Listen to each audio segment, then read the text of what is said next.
ఎన్నికల ప్రచారంలో CM YS Jagan దూసుకుపోతున్నారు. ఇవాళ 3 నియోజకవర్గాల్లో ఎన్నికల ప్రచార సభల్లో పాల్గొన్నారు సీఎం జగన్. మొదట రాజమండ్రి పార్లమెంట్ పరిధిలో రాజానగరం కోరుకొండ జంక్షన్లో జరిగిన ప్రచార సభలో పాల్గొన్నారు. మధ్యాహ్నం శ్రీకాకుళం పార్లమెంట్ పరిధిలో ఇచ్చాపురంలో ఎలక్షన్ క్యాంపెయిన్లో సీఎం వైఎస్ జగన్ పాల్గొని ప్రసంగించారు. అనంతరం విశాఖ పార్లమెంట్ పరిధిలో గాజువాక నియోజకవర్గంలో పాత గాజువాక సెంటర్లో CM Jagan ప్రసంగించనున్నారు. Vidya Deevena input subsidy నిధులను ఈసీ అడ్డుకోవడంపై ఏపీ హైకోర్టును ఆశ్రయించారు విద్యార్థులు, రైతులు. చేయూత నిధుల విడుదలను ఈసీ నిరాకరించడంపై హైకోర్టులో మహిళా సంఘం సభ్యులు పిటిషన్ను దాఖలు చేశారు. దీనిపై విచారణను ఎల్లుండికి వాయిదా వేసింది హైకోర్టు.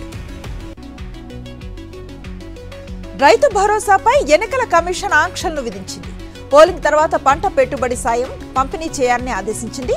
ఈ నెల 8లోగా అర్హులైన రైతులందరికీ రైతు బంధు వేస్తామని సీఎం రేవంత్ ఓ సభలో ప్రకటించారు. రేవంత్ ప్రకటనపై వేణుకుమార్ అనే వ్యక్తి ఫిర్యాదు చేయడంతో ఈసీ నిర్ణయం తీసుకుంది.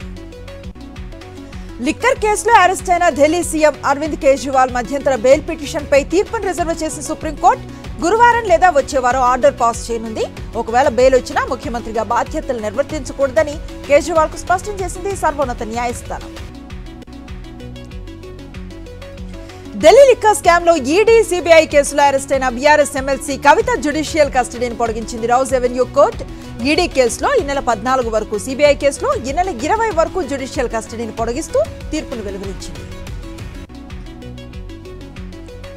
శ్రీకాకుళం జిల్లా గార మండలం మంత్రి ధర్మాన ప్రసాదరావు ముమ్మరంగా ఎన్నికల ప్రచారం నిర్వహించారు. ప్రజలకు అందుతున్న సంక్షేమ పథకాలను ఆయన అడిగి తెలుసుకున్నారు. గతంలో ఏ నాయకుడు చేయని సంక్షేమ అభివృద్ధి పనులను సీఎం జగన్ చేశారని స్పష్టం చేశారు.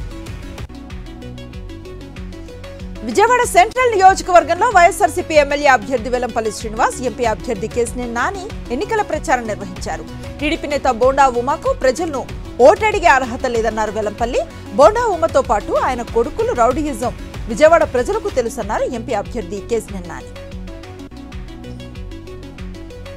శ్రీ సత్యసాయి జిల్లా మడకశిర నియోజకవర్గంలో వైఎస్ఆర్సీపీ ఎమ్మెల్యే అభ్యర్థి ఈర లక్కప్ప, హిందూపురం వైఎస్ఆర్సీపీ ఎంపీ అభ్యర్థి బోయ శాంతమ్మ ఎన్నికల ప్రచారంలో పాల్గొన్నారు. ఈర లక్కప్పకు డబ్బులు లేకపోవచ్చు, కానీ జగన్మోహన్ రెడ్డి ప్రభుత్వంలో లబ్ధి పొందిన లబ్ధిదారులు తన వైపు ఉన్నారని మడకశిర వైఎస్ఆర్సీపీ ఎమ్మెల్యే అభ్యర్థి ఈర లక్కప్ప అన్నారు. అన్నమయ్య జిల్లా తంబాలపల్లి నియోజకవర్గంలో కుటుంబ సభ్యులతో కలిసి ఎన్నికల ప్రచారంలో పాల్గొన్నారు వైఎస్ఆర్సీపీ ఎమ్మెల్యే అభ్యర్థి పెద్దిరెడ్డి ద్వారకానాథ్ రెడ్డి. ప్రజలను మోసం చేసిన చంద్రబాబుకు ప్రజల్లోకి ఎలా వెళ్లాలో అర్థం కాక పెయిడ్ ఆర్టిస్టులతో గొడవలు సృష్టిస్తున్నారంటూ మండిపడ్డారు. ఎన్నికల్లో ప్రజలు బాబుకు, కూటమికి తగిన బుద్ధి చెప్తారన్నారు ద్వారకానాథ్ రెడ్డి. వైఎస్ జగన్ మరోసారి ముఖ్యమంత్రిని కావాలంటూ ఎన్ఆర్ఐ, ఐటీ ప్రొఫెషనల్స్ సభ్యులు బస్సు యాత్ర నిర్వహిస్తున్నారు. ఏపీ అగ్రగామిగా నిలవాలంటే సుస్థిర అభివృద్ధి చేయగలిగే నాయకుడు కావాలని, అది జగన్ వల్లే సాధ్యం అవుతుందంటున్నారు ఎన్ఆర్ఐ. ప్రజలు డబ్బును ప్రజలకే అందించిన ఘనత జగన్మోహన్ రెడ్డిదేనని చెప్పారు ఐటీ, ఎన్ఆర్ఐ సభ్యులు. రాజమండ్రి రూరల్ నియోజకవర్గంలో మధ్యాహ్నం వాతావరణం ఒక్కసారిగా చల్లబడింది. రూరల్ మండలంలో కొన్ని ప్రాంతాల్లో అతి నుంచి భారీ వర్షం కురవగా మరికొన్ని ప్రాంతాల్లో స్వల్ప వర్షం కురిసింది. విజయనగరం జిల్లాలో వర్షాలు ప్రజలకు ఎండ వేడిమి నుంచి ఉపశమనాన్ని కలిగించాయి.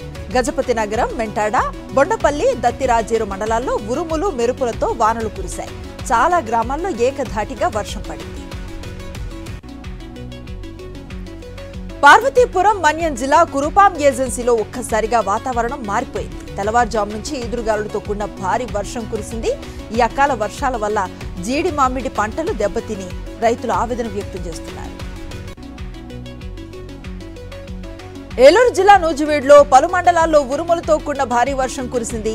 మిట్ట మధ్యాహ్నం వేళ కారు మబ్బులు కొమ్మేయటంతో చీకటిమయంగా మారింది. భానుడి వేడితో అల్లాడిన జిల్లా వాసులు అకాల వర్షంతో నూజివీడు ప్రాంత ప్రజలు సేద తీరారు. లోక్సభ ఎన్నికల్లో ఎన్డీఏ సర్కార్ వస్తే రాజ్యాంగాన్ని మార్చాలని చూస్తున్నారంటూ బీజేపీ నేతలపై ఫైర్ అయ్యారు డిప్యూటీ సీఎం భట్టి విక్రమార్క. ప్రపంచంలోనే అతిపెద్ద రాజ్యాంగం ప్రమాదంలో ఉందని, దేశంలో భయానక పరిస్థితులు ఉన్నాయన్నారు భట్టి. ఇక కేసీఆర్, బీజేపీ మధ్య మ్యాచ్ ఫిక్సింగ్ జరిగిందంటూ ఆరోపించారు భట్టి విక్రమార్క. బీఆర్ఎస్ అధినేత కేసీఆర్ చేపట్టిన బస్సు యాత్ర ముగింపు సభ సిద్దిపేటలో జరగనుంది. ఈ నెల 10వ తేదీన జరిగే ఈ సభను విజయవంతం చేయాలని గులాబీ శ్రేణులు భావిస్తున్నాయి. సభ జరిగే ప్రాంతంలో ఏర్పాట్లను బీఆర్ఎస్ ఎమ్మెల్యే హరీష్ రావు పరిశీలించారు.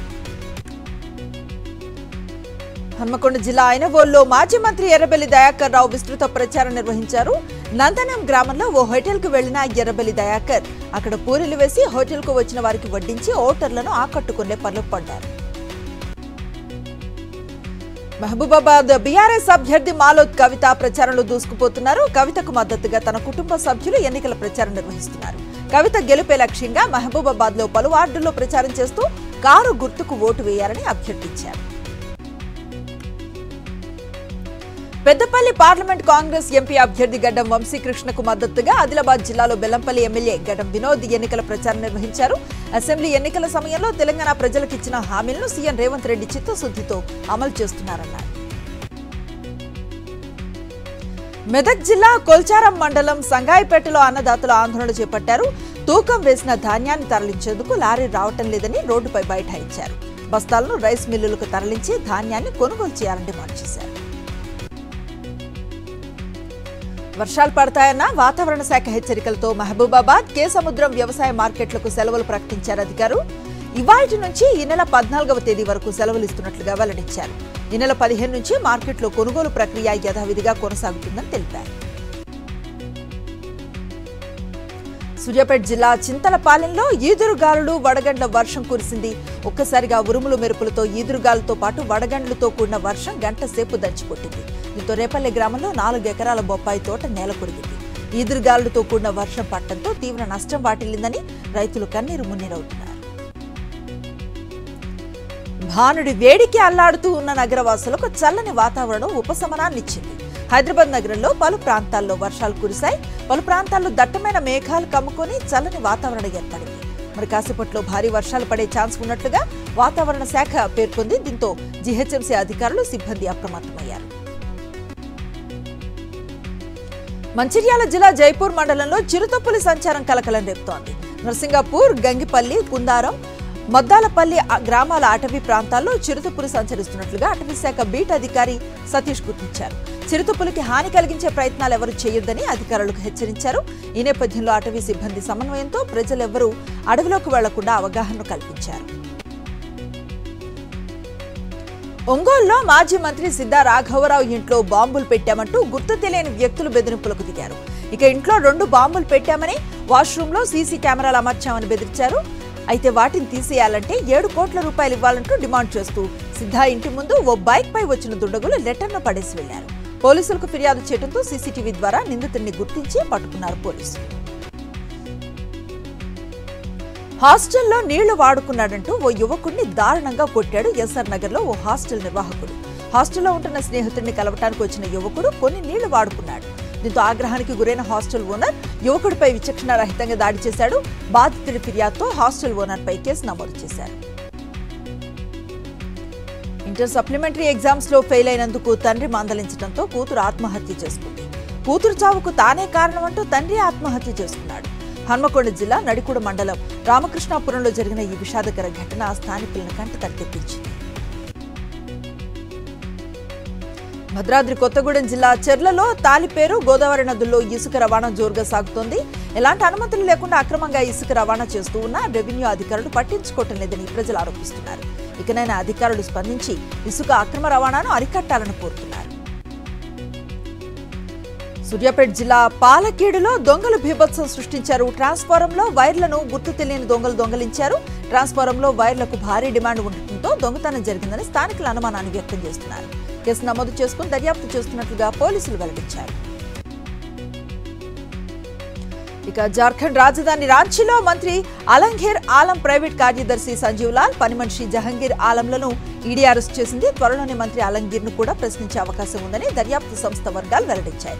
జహంగీర్ నివాసంలో నిన్న సోదాలు చేపట్టిన ఈడీ అధికారులు మొత్తంగా 35 కోట్లు లెక్కల్లో లేని నగదును సీజ్ చేశారు.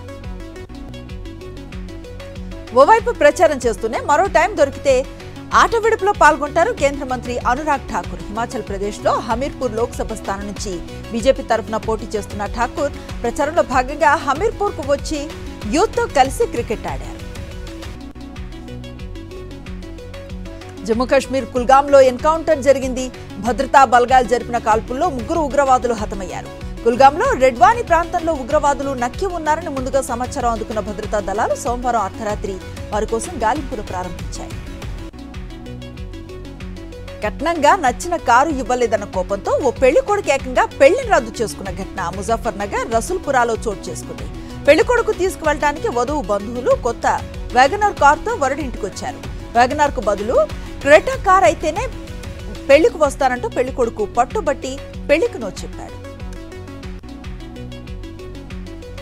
జమ్మూ కాశ్మీర్ లో మంచు అందాలే కాదు, బోటింగ్ కూడా పర్యాటకులను విశేషంగా ఆకట్టుకుంటోంది. దీంతో బోటింగ్ కు పర్యాటకులు కాశ్మీర్ అందాలను ఆస్వాదిస్తున్నారు. పర్యాటకుల బోటింగ్ తో తమకు మంచి ఉపాధి దొరుకుతుందని బోట్ నిర్వాహకులు తెలుపుతున్నారు.